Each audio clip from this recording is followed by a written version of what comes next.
Troisième et dernière partie de l'Africa News. Nous sommes toujours en compagnie de Meissa Baye, chargée de communication de la diaspora sénégalaise de France, et de nos éditorialistes Samuel Gembok et Daoud Attal. Au Nigeria, la filière cacao fait face à d'importantes difficultés en cause de la chute des cours du pétrole et la dévaluation de la monnaie nationale, le naira. Plusieurs usines de broyage de cacao sont menacées de fermeture. Birama Saonera. L'industrie du cacao est en difficulté au Nigeria. Plusieurs usines sont menacées de fermeture.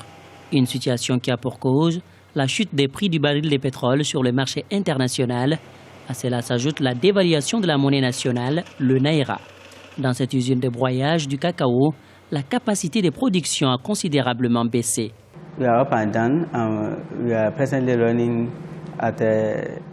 Actuellement, nous fonctionnons à environ 50% de notre capacité et l'installation a été améliorée depuis l'année dernière. Nous essayons aujourd'hui d'améliorer les performances de l'usine.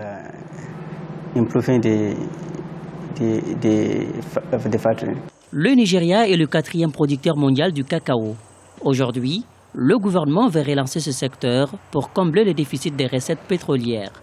Selon les observateurs, du fait de la chute du naira, il est difficile de maintenir les broyeuses de cacao en bon état de marche, même si le faible taux d'échange fait l'affaire des exportateurs.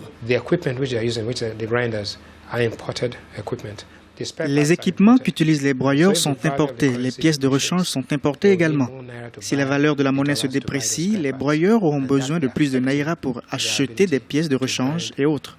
Donc cela va affecter notre capacité de transformation. La filière cacao fait face à d'autres défis. Elle doit en effet faire face aux effets du réchauffement climatique, une situation qui handicape les producteurs. Le gouvernement veut aujourd'hui renforcer la transformation et la consommation locale des produits issus du cacao. Daouda, le premier secteur de l'économie nigériane, c'est le pétrole. Est-ce que les difficultés de la filière cacao peuvent avoir des conséquences importantes sur l'économie nationale ? Oui, des conséquences sur l'économie nationale, d'autant plus qu'il n'y a pas une véritable industrie de transformation du cacao. S'il y avait une chaîne industrielle qui permettait la transformation, peut-être que ça permettrait d'amoindrir les chocs exogènes du coup liés au baril. Ce qui n'a pas été fait, et c'est regrettable, c'est dommage. Quand on regarde aujourd'hui, c'est la matière première du chocolat. En Europe, par exemple, et dans les pays riches, il y en a partout, et c'est eux qui transforment. Quand on est 4e producteur mondial de cacao, vraiment, il y a de quoi développer une industrie permettant de la transformation locale et ensuite l'export. Et maintenant, ce sera encore plus difficile, d'autant plus que le naira a chuté.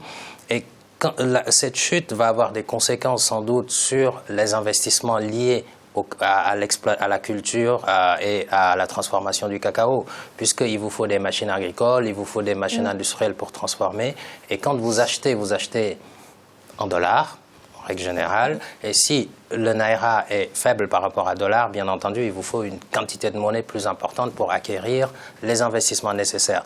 Donc, ça semble être une sorte d'impasse aujourd'hui, mais je pense que les autorités nigérianes, ce nouveau gouvernement est quand même conscient pour résoudre les problèmes historiques liés à ce déficit structurel de transformation. Samuel, dans l'industrie du cacao, tout est importé et c'est bien là le problème. Comment comprendre que la première puissance africaine ne puisse pas fabriquer sur place le matériel ? Oui, c'est les retards pris en termes d'industrialisation. Je pense que l'élan que les pays d'Afrique ont connu dans les années 70 a été terriblement ralenti à la suite de la décennie 80-90. Et ce retard se ressent encore aujourd'hui sur la capacité de transformation des pays africains. Et le Nigeria n'est pas du tout épargné. Il faut aussi relever que les autorités du pouvoir central n'ont pas suffisamment axé leur politique économique sur l'expansion nationale à partir de la filière cacao, comme a su le faire la Côte d'Ivoire, par exemple, alors que le Nigeria en a les moyens. Et en plus, sa capacité de consommation interne est suffisamment grande pour pouvoir renforcer les capacités de production nationale. Mais ce qu'il faut aussi relever, c'est que la dégradation de la filière cacao est un facteur d'aggravation de la fragilité du tissu économique dans son ensemble, compte tenu du choc des prix du baril du pétrole sur la scène internationale. Et Daouda le soulignait à juste titre, c'est la compétitivité du produit qui sera désormais entamée. Parce que finalement, face à la baisse de la monnaie, l'exportation coûte plus cher. Et donc, le produit coûte plus cher à l'extérieur. Et le produit, forcément, n'est plus compétitif par rapport aux autres productions nationales. Daouda, le Nigeria accorde une importance accrue à l'agriculture depuis le début de la chute des prix du pétrole. Est-ce que le gouvernement nigérian est obligé aujourd'hui de se tourner vers d'autres sources de devises ? D'autres sources de devises, d'autres sources de secteurs d'exploitation, sans doute, oui. Maintenant, bon, au niveau de l'entrée, au niveau des devises, effectivement, vous avez raison, c'est le pétrole à la base. Mais pourquoi ? Je pense qu'on n'a pas besoin de baser son économie sur les devises étrangères. L'exportation, c'est bien, mais on peut aussi développer une chaîne industrielle, une économie, un tissu de petites et moyennes entreprises en interne pour permettre le développement du pays. Parce que c'est surtout ça le problème. C'est une recherche effrénée de devises qui pousse certains États à vouloir exporter. Maintenant, ce que l'on fait de ces devises-là, on ne sait pas, parfois. Et donc, moi, je serais plus... Parce qu'on parle beaucoup de croissance inclusive en Afrique, mais la croissance inclusive, on l'a de deux manières principalement. C'est-à-dire, soit il y a une redistribution de ces recettes vers des secteurs productifs en soutien aux entreprises petites et moyennes sur place, ou alors que l'on inclut dans la chaîne de valeur économique qui permet d'obtenir la croissance les petites et l'ensemble des acteurs économiques nationaux, ce qui permet une redistribution de surcroît et un réinvestissement dans l'économie. Donc pour moi, c'est le moment de diversifier et ne pas baser seulement l'économie sur des devises. Merci. Dans l'actualité également au Sénégal, la société d'investissement Meridiam et le fonds souverain sénégalais lance la construction d'une centrale solaire de 30 mégawatts. Le projet est estimé à 27 milliards de francs CFA et sa mise en service prévue pour décembre 2016. Ibrahima Djoumaba.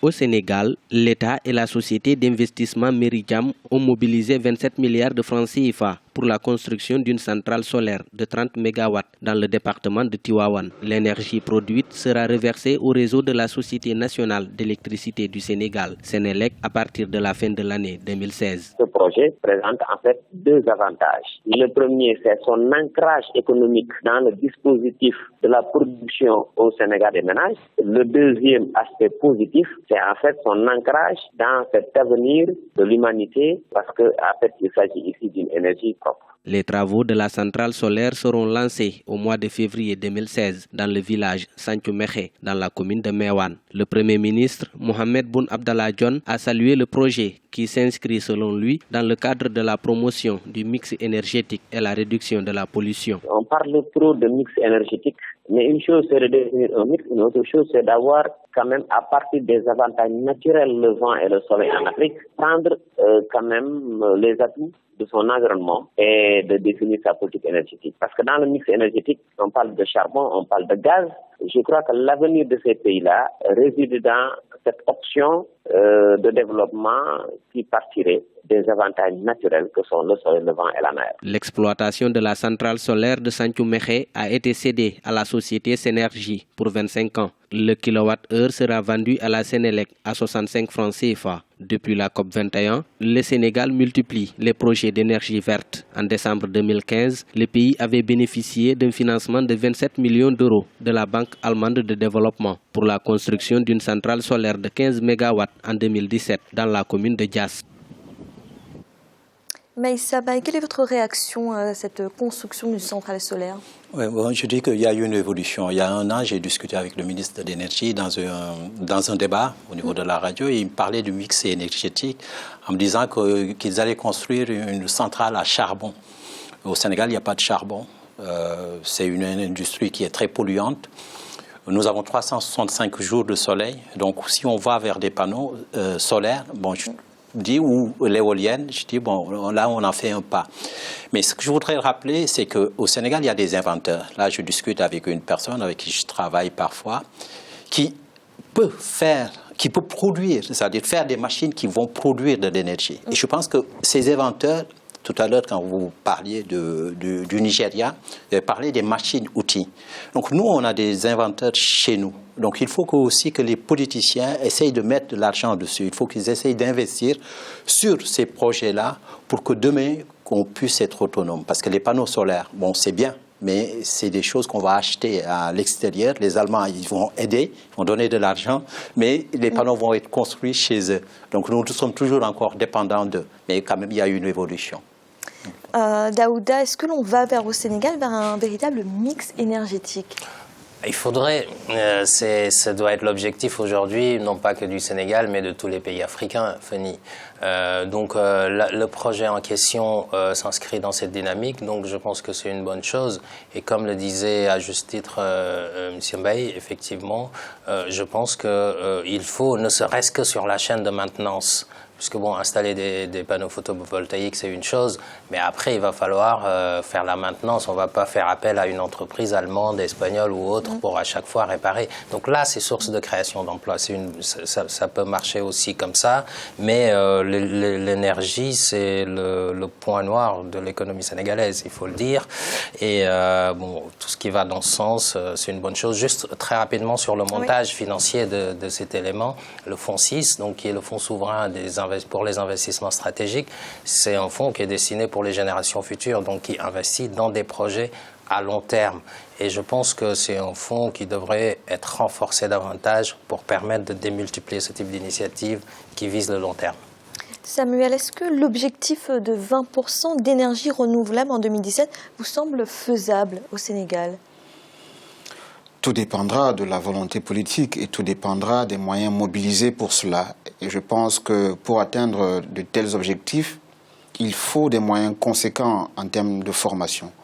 Et il est toujours regrettable sur ce plateau de constater que le budget généralement consacré à la formation et à la recherche est toujours minable par rapport aux autres poches dans les autres secteurs ministériels. Or, quand on a une politique ou une ambition volontariste, il faut l'inscrire dans la durée.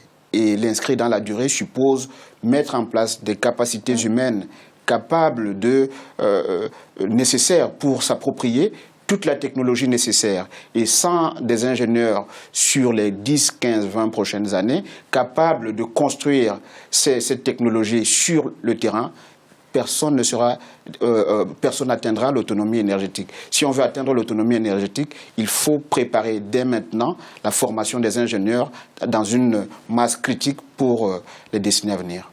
Merci. Tout de suite, notre chiffre du jour. Les prévisions de la croissance pour l'Afrique sont revues à la baisse. Le Fonds monétaire international estime qu'elle sera inférieure à celle de la dernière décennie et qu'elle s'établira aux alentours de 4,1% en 2016. En cause pour le FMI, le ralentissement de l'économie chinoise et la hausse attendue du dollar. Samuel, comment expliquer que le ralentissement de l'économie chinoise ait de telles conséquences sur la croissance africaine ? C'est clair parce que la Chine a pris le relais des pays occidentaux depuis 15 ans. En termes d'investissement, c'est l'un des clients, c'est l'un des partenaires économiques les plus importants du continent. Et le fait que ce géant puisse connaître des problèmes a un impact direct sur les économies africaines, notamment surtout que celles-ci n'ont pas pu connaître la diversification dont on parle sur ce plateau de façon régulière. Deuxièmement, je pense que le Fonds monétaire international a mis en garde les dirigeants africains sur les vents courants, les vents contraires, cette poussée de vents contraires prévue pour 2016. Donc l'économie mondiale va connaître des difficultés importantes et les économies africaines ne seront pas du tout épargnées. Et si la Chine, qui est l'un des principaux partenaires économiques, connaît des problèmes, forcément il faut s'attendre à des situations dramatiques pour 2016. Daouda, rapidement, si ces prévisions se réalisent, quelles seront les répercussions ? Est-ce qu'il faut s'attendre à un intérêt moindre des investisseurs ? Oui, effectivement, pour ce qui concerne les matières premières. Bon, pour ce qui concerne les matières premières, le pétrole, on voit le pétrole comment ça évolue de toute façon, et puis l'or, etc. Mais par contre, les investisseurs vont continuer à venir en Afrique, puisqu'il n'y a pas que les matières premières. D'ailleurs, il y a bon nombre de pays dont l'économie n'est pas basée, n'est pas une économie rentière. Pour beaucoup de pays, ce n'est pas une économie rentière. Donc là, il faut investir dans d'autres secteurs, etc. Mais je dirais, pour finir, juste que la croissance a été à son plus haut niveau en Afrique. Beaucoup n'ont pas senti les effets, l'impact sur les populations et leurs conditions de vie. J'espère que cette baisse est un mal nécessaire. Moi, je préfère une croissance qui baisse, moins importante et mieux répartie, qu'une croissance élevée et que les populations ne voient pas. Merci, c'est à présent la fin de cette émission. Demain, retrouvez le 3e volet de cette semaine consacré à l'agro-industrie. Meissa Baye, merci d'avoir été avec nous. Merci. Samuel, merci également. Merci Fanny, bonsoir. Daouda, merci. Merci Fanny, bonsoir à toutes et à tous. Et merci à vous de nous avoir suivis. À bientôt dans l'Africa Newsroom.